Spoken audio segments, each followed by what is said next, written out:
Bismillahirrahmanirrahim. Assalamualaikum warahmatullahi wabarakatuh.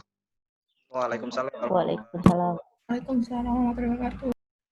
Eee, Pertama-tama, aduh, entar lu ngecas nih.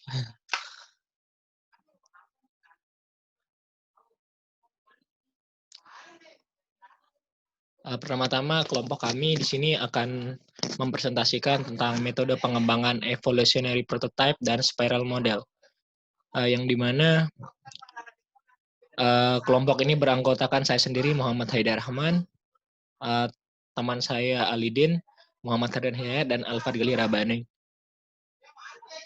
Kemudian di sini kami akan menjelaskan poin-poin dari prototyping, yaitu ada pengertian, proses, kelebihan, kekurangan, dan kesimpulan. Lalu saya mulai dari prototyping terlebih dahulu.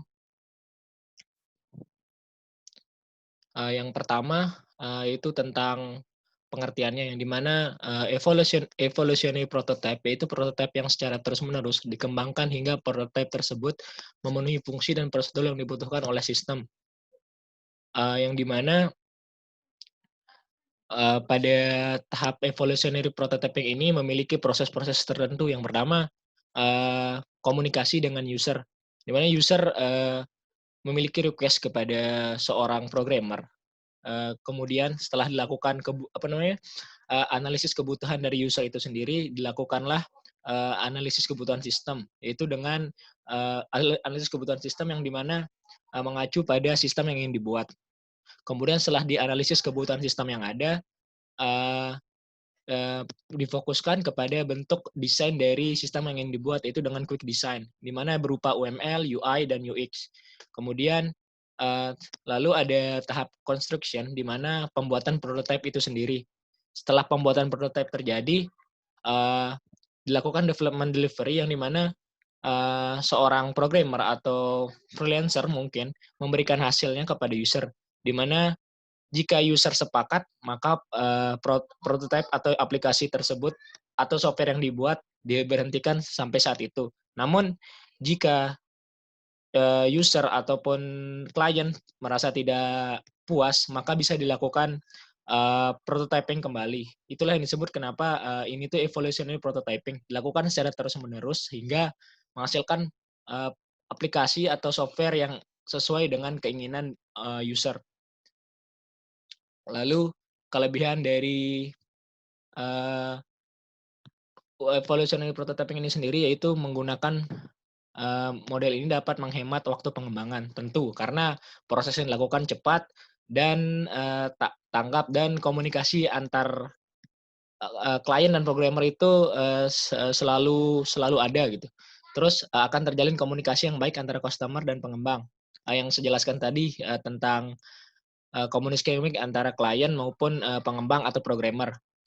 Lalu ada pengembang dapat bekerja lebih baik dalam menentukan kebutuhan pelanggan. User mengetahui apa yang diharapkan sehingga penerapan menjadi lebih mudah. Dalam pengembangan sistem, user bisa berpartisipasi secara aktif. Yang dimana kan jikalau prototyping sudah jadi, programmer atau developer memberikan hasilnya kepada user. Jika user setuju, maka prototyping terpenuhi. Intinya user banyak berperan aktif dalam proses pengembangan dengan menggunakan metode evolutionary prototyping ini sendiri. Namun ada beberapa kekurangan, yang dimana proses analisis dan perancangan terlalu singkat. Yap. Proses analisis dan perancangan terlalu singkat, terus biasanya kurang fleksibel dalam menghadapi perubahan. Ya karena proses pembuatan software atau aplikasi sendiri berlangsung singkat dan cenderung jikalau sudah jadi, ya sudah jadi sampai situ saja, tidak ada updatean lagi dalam jangka waktu yang panjang. Terus walaupun pemakai atau user melihat berbagai perbaikan dari setiap versi prototipe yang dibuat, tetapi pemakai mungkin tidak menyadari bahwa versi tersebut dibuat tanpa memperhatikan kualitas dan pemeliharaan jangka panjangnya. Lalu pengembang kadang-kadang membuat kompromi implementasi dengan menggunakan sistem operasi yang tidak relevan dan algoritma yang tidak efisien.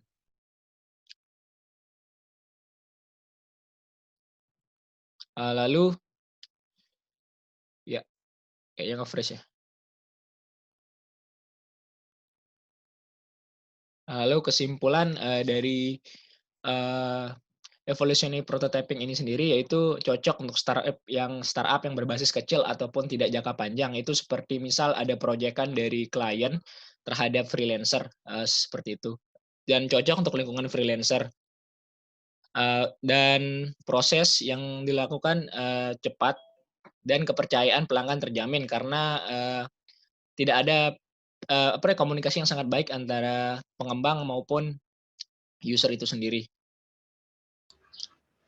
Lanjut ke spiral model, yang dimana dari pengertiannya adalah salah satu bentuk dari metode pengembangan software yang sangat populer dalam teknologi informasi. Yang dimana definisinya itu sendiri adalah gabungan dari model prototyping dan model waterfall dengan penekanan yang tinggi pada analisis risiko tiap tahapannya. Di sini tahapannya tuh ada communication, planning, risk analysis, engineering, release, user feedback, dan project entry point. Yang pertama communication, yang dimana itu adalah proses di mana dilakukannya komunikasi antar user maupun pengembang. Lalu dilakukanlah planning dan kebutuhan-kebutuhan sistem yang ingin dibutuhkan. Contohnya yaitu bagaimana pengembangan ke depan dan kebutuhan-kebutuhan apa yang ingin dicapai untuk membangun sebuah sistem ini sendiri. Lalu melakukan risk analysis yaitu melakukan analisa terhadap resiko berdasarkan kebutuhan awal pada startup atau software yang ingin dibuat. Lalu melakukan analisa risiko berdasarkan kebutuhan user. Kemudian pada proses engineering dilakukan prototipe awal, terus yang dimana ini memuat dari desain maupun pengembangan yang lain. Lalu ada prototipe berikutnya sehingga ada output yang berupa produk jadi. Kemudian setelah produk atau softwarenya jadi dilakukan sebuah perilisan, di mana ketika perilisan terjadi diberikan hasilnya kepada user, di mana user bisa melakukan feedback-nya. Oleh karena itu, dari feedback ini sendiri terdapat keluhan ataupun masukan dari user itu sendiri sehingga sistem yang dibuat bisa dijalankan dengan baik. Lalu lanjut ke kelebihan, yang dimana perubahan-perubahan yang terjadi dapat diselesaikan secara sistematis. Lalu ada estimasi biaya menjadi mudah karena pembuatan prototipe telah selesai dalam fragmen. Oh ya, ada suara, ada. Ada. Oke. Kita lanjut. Manajemen dan analisis risiko yang lebih baik. Kemudian ada pembangunan yang cepat dan mudah secara sistematis, manajemen waktu yang lebih baik, mudah dalam melakukan perubahan kebutuhan dan dokumentasi jika perubahan terjadi di tengah-tengah perubahan. Lalu ada produksi software terjadi lebih cepat. Lanjut ke kekurangan.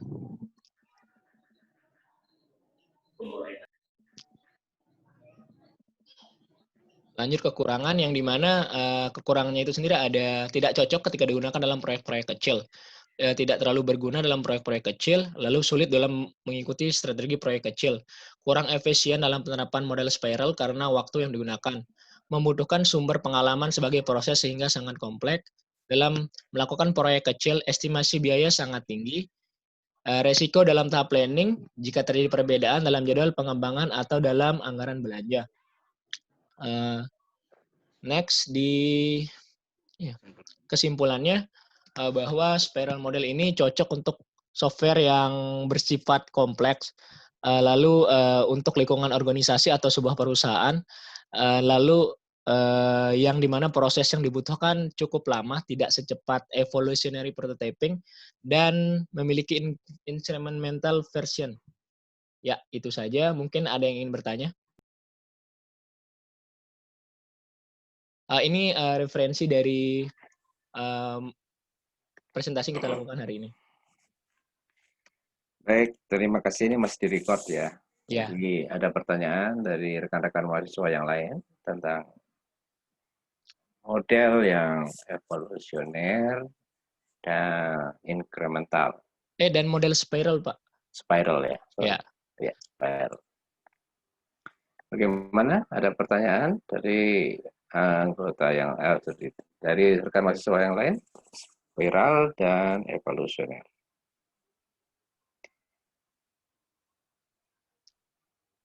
Kalau tidak ada, coba saya tanya sedikit ke kelompok 2. Oh ya, Pak. Kalau kita lihat kan antara evolusioner dengan spiral itu mirip ya. Iya, Pak, mirip-mirip. Kira-kira perbedaannya di mana itu?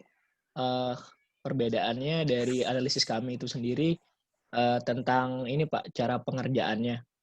Kan kalau evolusioner prototyping cenderung lebih cepat dan tidak memerlukan update lagi loh.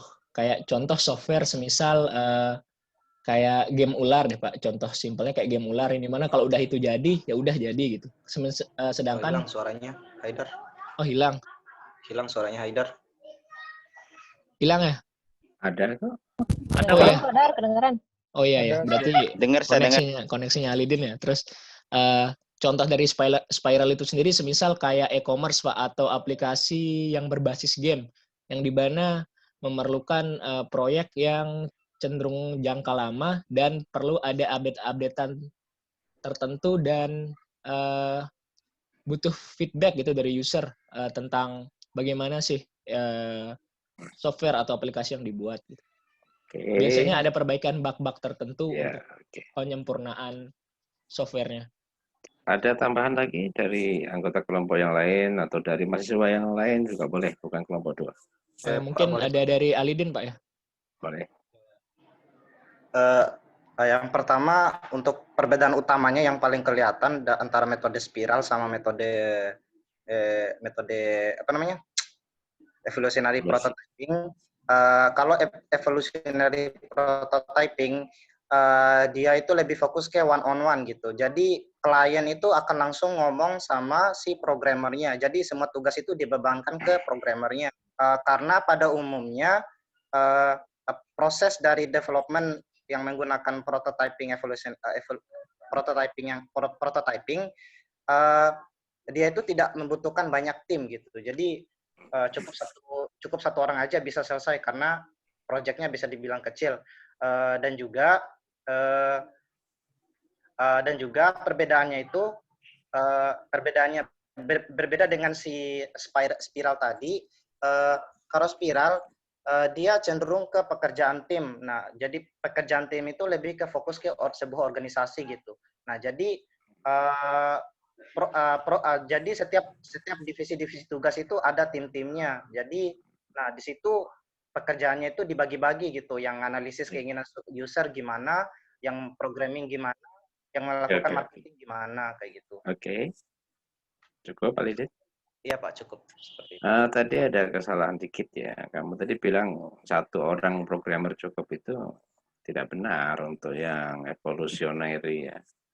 Karena nggak mungkin sistem yang besar yang dikembangkan secara sistem evolusioner itu dikembangkan satu orang, dia bisa tim itu ya. Itu koreksinya. Iya, Pak. Oke. Itu seperti yang kita tahu aja sih, Pak. Oke. Ya itu koreksi aja. Pak, boleh ya. bertanya, Pak? Sebentar ini dulu. Terkait ini atau yang lain dulu? Terkait ini, Pak, spiral. Oke. Siapa ini? Nama saya Rizal Disitan Fauzi, NIM F1D017075. Oke, silakan. Ya, terima kasih atas kesempatannya untuk bertanya. Ini mengenai spiral ya. Saya pernah baca spiral itulah salah satu metode yang mungkin sudah jelaskan sebelumnya tentang dia menggabungkan antara step by step-nya waterfall dengan incremental dari incremental dari sistem increment. Nah, kan itu dari incremental, jadi step by step-nya akan dilakukan secara urut, tapi dia akan kembali lagi ke step awal secara increment kan. Nah, kalau dia seperti itu, dia akan terus memperbaiki programnya, kira-kira sampai kapan dia selesai? Maksudnya incrementalnya itu selesai kapan? Terima kasih. Ya, jadi hampir sempurna sebenarnya kamu menjawab tadi itu. Siapa ini tadi itu? Apa sih? Rizali, Pak. Nah, itu sebenarnya menjawab itu. Tapi Gimana ya? Menjawab pertanyaan saya tadi sebenarnya itu, ya. Eh, kelompok 2, ya. Ada yang mau menyempurnakan jawabannya atau bagaimana? Atau sudah cukup? Iya, kelompok Cukup, 2 Pak. dipersilakan. Cukup ya. Kelompok 2 ya. Kalau gitu coba saya kasih sempat saya tambahin dikit ya. Perbedaan antara evolutionary dengan spiral, ya. Kalau spiral kamu lihat tadi kan dia seperti bentuk apa itu? Obat nyamuk ya. Boleh saya gambarkan begitu, Pak Nyamuk bakar gitu. Iya, Pak. Dari kalau kita lihat dari pusatnya itu dari kecil, kemudian makin membesar kan? Ya enggak? Makin keluar kan makin membesar dia. Iya, Pak. Nah, itu kan yang dimaksud spiral tadi apa? Incremental yang ditanyakan tadi itu ya, yang menjadi pertanyaan tapi sebenarnya menjawab itu kan. Ya. Iya, Pak. Nah, sementara kalau yang evolutionary itu enggak ada dia. Dia berevolusi. Program aplikasi sistem itu berevolusi. Ya. Tahu berevolusi kan? Berbeda dengan kita ngembangkan dari kecil dulu. Tapi prosesnya dia secara melingkar begitu kan. Kemudian membesar dan sampai selesai. Kapan selesainya ya ketika sudah tercakup semua apa yang mau dibutuhkan begitu loh. Paham ya? Bisa dipahami nggak? Bisa, Pak. Bisa, Pak. Nah, Tapi, jadi contoh gampangannya. Kita mau mengembangkan sebuah sistem, gampangannya yang kalian pakai lah, sistem informasi akademis. Kita mengembangkan, coba bedanya kita mengembangkan antara yang evolusioner dengan yang spiral. Kalau yang spiral ya, ini contoh ya kurang lebih ya, tepatnya nggak pas-pas banget sih. Cuma kalau yang spiral itu kita mengembangkan dari sistem yang sederhana dulu. Paham ya? paham, Pak. Nah, yang simpel dulu. Misalkan apa sih yang paling dibutuhkan core-nya itu apa sih dari sistem informasi akademik? Apa coba? Informasi yang akan diinfokan, Pak. Informasi akademis yang kalian pakai. KRS. Nah, misalkan begitu ya. Jadi kita mengembangkan sistem informasi akademik yang begitu besar. Itu kalau kita menggunakan spiral ya, kita dari sistem yang kecil dulu aja. Misalnya pertama kita waktu pada putaran pertama ya di pusatnya itu mungkin hanya bisa untuk mahasiswa daftar ulang mahasiswa saja mungkin belum bisa KRS. Ya tapi nggak pas banget sih contohnya aja. Tapi ini menggambarkan ya esensinya kalian ambil. Bagaimana? Paham ya? Paham, Pak. Nah, kemudian ketika pada putaran kedua ya dia akan membesar itu. Paham? Paham, Pak. Nah, membesar maksudnya apa membesar itu? Membesar ya dia ditambah lagi fiturnya. Paham ya? Tadinya hanya bisa untuk KRS saja. Kemudian tambah berikutnya bisa untuk memasukkan nilai dosen. Berikutnya lagi tambah lagi untuk sampai semua tercakup. Sampai misalkan kepegawaian masuk, kemahasiswaan masuk, alumni masuk, paham ya? Itu dikerjakan secara spiral begitu berputar gitu. Gampang penggambarannya begitu. Lebih tepatnya ya tergantung desainnya tentunya. Bagaimana? Bisa dipahami? Bisa, Pak. Catat enggak tadi? Dicatat. Nah, kemudian kalau yang evolusioner. Kalau evolusioner kalian melihat berputar berversi-versi. Betul kan? Oke lah, kita ambil contoh misalkan yang gampang aja, misalkan sistem operasi. Windows. Kalian pakai pertama mungkin Windows 7 ya, atau Windows berapa? XP ya? XP dulu. Kalian dengar saya ini, kok saya tiba-tiba sign out. Ya, Pak. Masih dengar, Pak? Oke, jadi Windows XP. Nah, kemudian dia ketika itu sudah program jadi kan, Windows XP itu kan.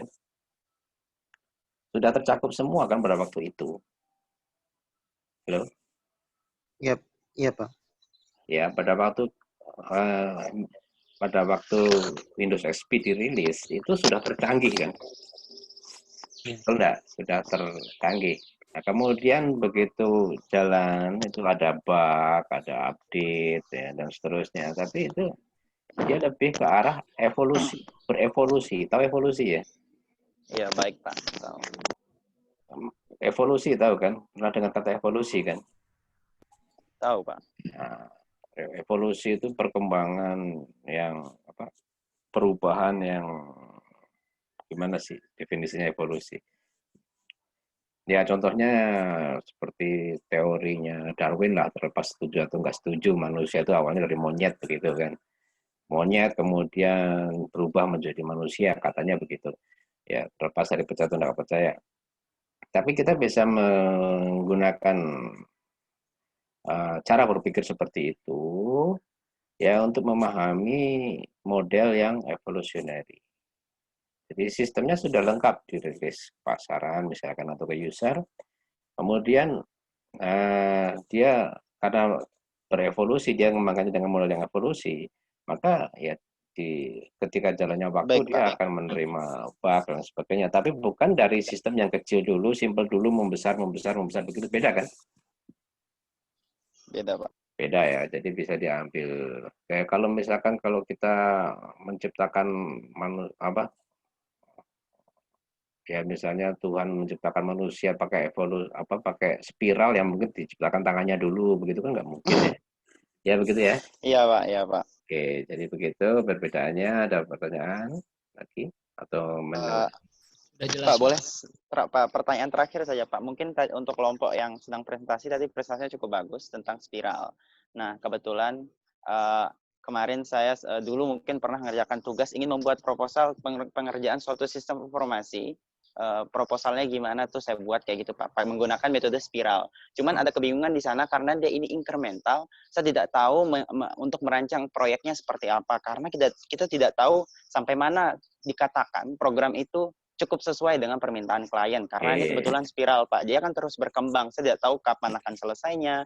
Terus saya tidak tahu nanti iterasi keberapa dia akan selesai seperti itu, Pak. Kira-kira kalau di kontrak atau di proposal itu seperti apa? Kamu udah paham belum yang dimaksud spiral tadi yang saya jelaskan? Terima kasih. Tadi saya paham, Pak. Dia akan mengerjakan secara perlahan-lahan mulai dari core, dari fiturnya tadi yang seperti Bapak katakan dan terus berkembang. Cuman saya tidak tahu untuk menulis di proposalnya karena saya rasa perkembangan fitur itu di luar dari apa yang kita bisa prediksikan, Pak. Terima kasih. Ketika kita mengerjakan sebuah proyek, itu ada batas-batasnya kan? Batasan masalahnya. Ada kan? Gimana? Baik, Pak. Nah, kalian mengerjakan tugas akhir misalnya. Nah, itu ada batasan masalahnya. Ketika kita membuat sebuah proyek, ya, itu di dalam TOR-nya. Tahu kan? Term of reference-nya. Itu juga ada batasan-batasannya. Ya, nggak bisa kita, kalau kita tambah batasan, ya nggak akan selesai looping-nya. Paham ya? Iya, paham, Pak. Nah, jelas sekarang? Jelas. Jadi sistem yang kita kembangkan di dalam proposalnya itu jelas. Objektifnya apa, ya kan? Kemudian permasalahannya apa, ya. Kemudian batasnya sampai di mana, itu juga jelas. Kalau nggak jelas begitu, proposalnya yang kurang bagus, paham? Paham, Pak. Nah, itu di dalam penelitian atau di dalam proyek sama. Oke? Baik. Gampangannya kalau misalkan seorang kontraktor mendapatkan pekerjaan membangun gedung. Kan itu dari konsep desainnya jelas, kemudian kontraknya warnanya, temboknya jelas ya. Baik, ya. Pak. Kemudian nah kalau misalkan nanti klien tiba-tiba minta lu ini kok apa namanya interiornya belum, itu gimana? Ya kan terus nggak akan selesai kan. Kemudian Iya, iya, interiornya Pak. sudah nanti, lah ini catnya warnanya udah kusam, terus gitu nggak akan Iya, Pak. selesai Iya, Pak. ya. Jadi begitu. Ya, itu selesai sampai di Ya, situ. baik, baik. Jadi pada waktu awal project itu Berarti, ditentukan dulu kamu ya, baik, Pak. batasannya. Nah, itu Ya, pengerjaannya dari spiral tadi, record-nya dulu misalnya ya, record atau berangkatnya dari kalau kalian membuat program misalkan dari user interface-nya dulu kah, ya, atau baik, Pak. ya mungkin kurang tepat ya kalau dari user interface-nya ya, tapi dari metode apa namanya mesinnya dulu yang dibuat, nah, kayak gitu kan. Baik, Pak. Baik. Baik, terima kasih. Baik, terima kasih Bapak sudah cukup jelas. Ya, kemudian ini baru kelompok 2, kita sudah waktunya menunjukkan 16-18 nih. Gimana kita mungkin sampai kelompok 2 dulu hari ini? Oke, Ya, Pak. Pak. Kayaknya karena keterbatasan waktu cukup sampai kelompok 2 aja dulu, Pak. Baik ya, jadi kalau bisa besok lebih strict waktunya ya. 2 menit setiap kelompok, jadi masih sisa 8 karena 5 menit, mungkin kita sesi pertanyaan 2 menit aja. Siap, Gitu? Pak. Ya, Pak. Baik, nanti recordnya dikirimkan ke saya dulu ya, sudah presentasi. Oh ya, Pak. Recordnya tuh kita kirim linknya, Pak. Kalau mau nyimpannya di mana? Cloud. Bisa di YouTube atau Google Drive juga bisa, Pak. Oke, silahkan. Kamu pakai YouTube silahkan. Kalau Google Drive, terus harus download ya. Iya, Pak. Kalau lewat YouTube aja deh, biar langsung saya share nanti bisa. Ya. Oh ya, Pak. Oke, Pak. Terima kasih, Pak. Bisa di unlist, jadi enggak. Ya terserah kalau kamu mau publish, nggak apa-apa. Tahu ya? Iya, Pak. Oke. Gitu? Ya. Coba ya. Saya tutup berarti nih, Pak ya, presentasi dari kelompok 2. Ya, hostnya dikembalikan ke saya. Oh ya. Terima kasih perhatiannya teman-teman. Kurang lebihnya mohon dimaafkan. Mohon maaf jika waktu dari kelompok kami agak kelamaan. Kurang lebihnya mohon dimaaf. Assalamualaikum warahmatullahi wabarakatuh. Waalaikumsalam. Waalaikumsalam. Saya kembalikan ke Bapak. Saya berhenti record dulu ya, Pak ya. Iya, iya.